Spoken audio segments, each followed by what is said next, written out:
سلام ستړي مشئ ستاسې پام راوړم د دې ساعت مهمو خبرونو ته په سر کې هم د څو مهمو خبرونو سرټکي له بندیز سره د مخ طالبانو مشرانو له ډلې پر شپږو طالبانو د بندیز دوام د کابل جلال آباد لویه لاره وتړل شوه او په افغانستان کې د کاسا زر پروژې کارونه وځنډېدل. اوس هم بشپړ خبرونه. د نورو تازه خبرونو لپاره زموږ AFG نیوز چینل هم سبسکرایب کړئ. د فرانس پریس خبري اژانس راپور پر اساس په نوي وړاندې شوي لیست کې ومنل شول یوازې شپږ طالب مشران به د ډیپلوماټیکو دلایلو له امله سفر اجازه ولري. دا معافیت به 3 میاشتې وي او وروسته به طالبانو کړنو ته په کتو نوې پریکړه وشي.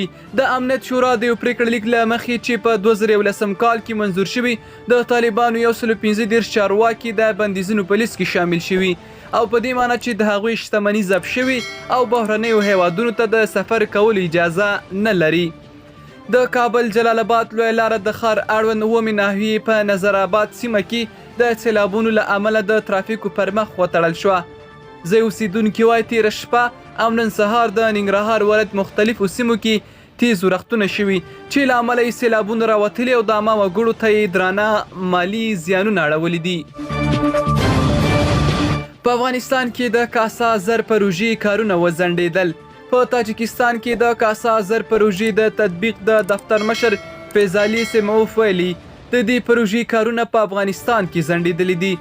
د دې پروژې بنسټ ډبره د 2020 کال په فبروري کې ولسمشر غني د کابل په سروبي ولسوالۍ کې کېښوده خو د چارو ځنډېدو همدلته د طالبانو رژیم په رسمیت نه پیژندل دي.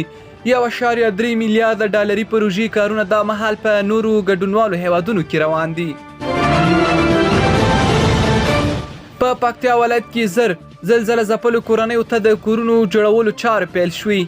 دغه کورونه د ملګرو ملتونو د اعضا موسسې په مالي کومک جوړیږي. د ملګرو ملتونو د معلوماتو په اساس په پکتیا او خوست کې د تېرې جون میاشتې د زلزلې له امله څه باندې 1000 کسان مړه شوي او ګڼ نور ټپیان شوي دي. د تایوان دفاع وزارت وایي تېره شپه د چین کابو 21 جنګي الوتکې او 15 بیړۍ د دوی خاورې ته ننوتلي. یاد وزارت زیاته کړې دوی یې په غبرګون کې د الوتکو ضد دفاعي سیسټم کارولی او بیړیو تعقیب لپاره یې هم نورې پوځي بیړۍ لیږلي دي. او دا هم وروستی خبر. د بشري حقوقو د یو سازمان په تازه راپور کې ویلی شوي چې د روان میلادي کال د پیل راهیسې په مکسیکو کې 18 خبریالان وژل شوي او په دې سره دا کال په دې هیواد کې د خبریالانو لپاره تر ټولو خونړی دی. په اخره کې د آثارو تبادله هم لرو.